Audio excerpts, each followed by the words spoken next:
आज विदेश मंत्री एस जयशंकर ने एक बार फिर क्लियर किया कि भारत और पाकिस्तान के बीच किसी तीसरे की गुंजाइश नहीं है।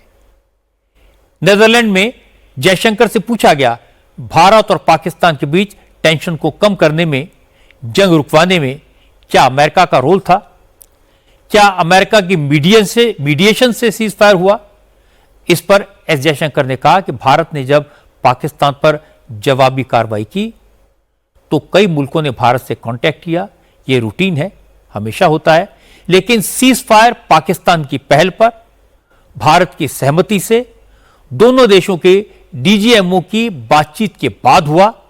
इसमें किसी तीसरे देश का कोई रोल नहीं है और आगे भी किसी तीसरे का कोई रोल नहीं होगा। So on the 10th of May, it was the Pakistani army which sent a message that they were ready to stop firing, and we responded accordingly. And where was the US in this process? Well, the US was in the United States. I mean, obviously there were US, Secretary of State Rubio and Vice President Vance had called up. Rubio had spoken to me. Vance had spoken to our Prime Minister.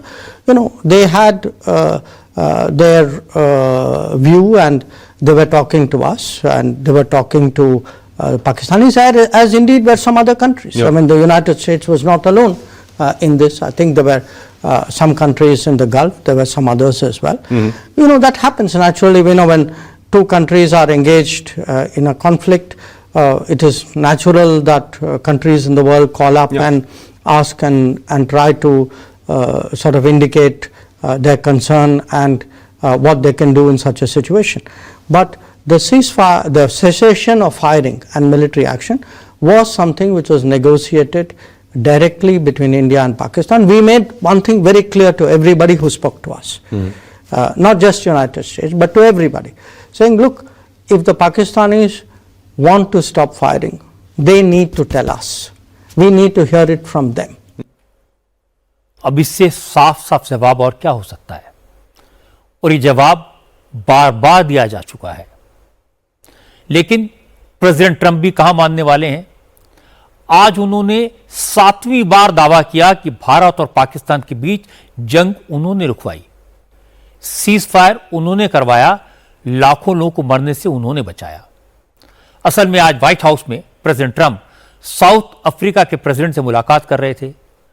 उसी दौरान बातचीत America और south Africa के relations की हो रही थी, लेकिन अचानक ट्रंप ने अपना गुणगान करना शुरू कर दिया। कहा उन्होंने ही यूक्रेन और रूस को बातचीत के लिए राजी किया, वही यूक्रेन रूस की वॉर रुकवाएंगे, और उन्होंने ही भारत और पाकिस्तान के नेताओं को फोन करके मिलिट्री एक्शन रोकने को कहा, क्योंकि सिचुएशन बहुत सीरियस होती जा रही थी। ट्रंप ने कहा उन्होंने ट्रेड का हवाला देकर भारत और पाकिस्तान को सीज फायर के लिए राजी किया और बहुत जल्दी वो दोनों देशों के साथ ट्रेड डील करेंगे। ट्रंप ने कहा मोदी उनके बहुत अच्छे दोस्त हैं, इसीलिए उन्होंने सीज फायर की बात मान ली। We're doing a big deal with India, we're doing a big deal with Pakistan, and I said, what are you guys doing?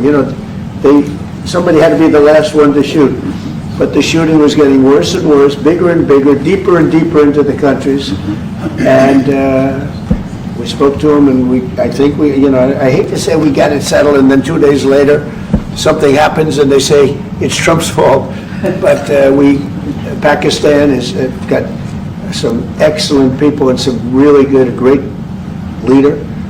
And India is my friend, Modi. And he's a mutual friend. Yeah, he's a great guy. And I called them both, and we just did something good.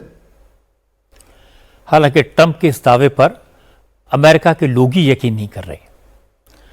Trump की cabinet के member रह चुके John Bolton ने कहा Trump बड़बोले हैं, बहुत ज्यादा बोलते हैं, हर बात में सबसे आगे कूदने की उनकी आदत है, वो क्रेडिट लेने के लिए कुछ भी कह सकते हैं।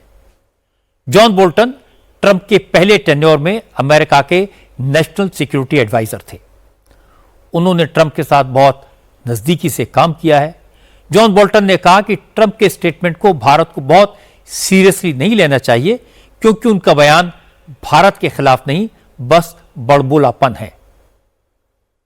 It's nothing personal to India. This is Donald Trump who takes credit for everything. ये किसी पर निजी हमला नहीं है, ये बयान भारत के खिलाफ भी नहीं है। असल में डोनाल्ड ट्रंप हर बात का क्रेडिट लेना चाहते हैं। मुझे लगता है कि उन्होंने फोन पर प्रधानमंत्री मोदी से बात की थी। वाइस प्रेसिडेंट वैंस और secretary of state Marco Rubio भी लगातार फोन पर बातें कर रहे थे। बहुत से दूसरे देश भी कॉल कर रहे थे कि इस मामले में वो कुछ कर सकते हैं क्या। ट्रंप की तो ये आदत है कि वो कूदकर सबसे आगे आ जाते हैं और क्रेडिट लेने की कोशिश करते हैं। ये कुछ लोगों के लिए खींचने वाली बात हो सकती है, शायद खींचने वाली बात है भी, लेकिन ये भारत के खिलाफ कोई कदम नहीं है। ये तो ट्रंप का वही बर्ताव है जो वो हमेशा करते हैं। लेकिन ट्रंप वाहवाही लूटने के चक्कर में अक्सर तमाशा कर डालते हैं और इसका सबसे ताजा एग्जाम्पल आज व्हाइट हाउस के ओवल ऑफिस में दिखा। असल में साउथ अफ्रीका के प्रेसिडेंट सिरिल रामाफोसा ट्रंप से मिलने व्हाइट हाउस पहुंचे थे। वहां ट्रंप ने पहले से ही रामाफोसा को मुश्किल में डालने की तैयारी की हुई थी। अपनी पूरी टीम के सामने ट्रंप ने साउथ अफ्रीका में व्हाइट रेस के लोगों पर जुल्म होने का दावा किया। ट्रंप ने कहा कि सिरिल रामाफोसा की सरकार की नाक के नीचे वहां गोरों पर हमले हो रहे हैं, उनकी जमीनों पर कब्जा किया जा रहा है और प्रेसिडेंट रामाफोसा कुछ नहीं कर रहे। जब साउथ अफ्रीका के प्रेसिडेंट ने ट्रंप से इन इल्जामात के सबूत मांगे तो ट्रंप ने कुछ अखबारों की कटिंग दिखाई। टीवी स्क्रीन पर एक वीडियो करके दावा किया कि साउथ अफ्रीका में गोरों पर बेइंतहा जुल्म हो रहे हैं।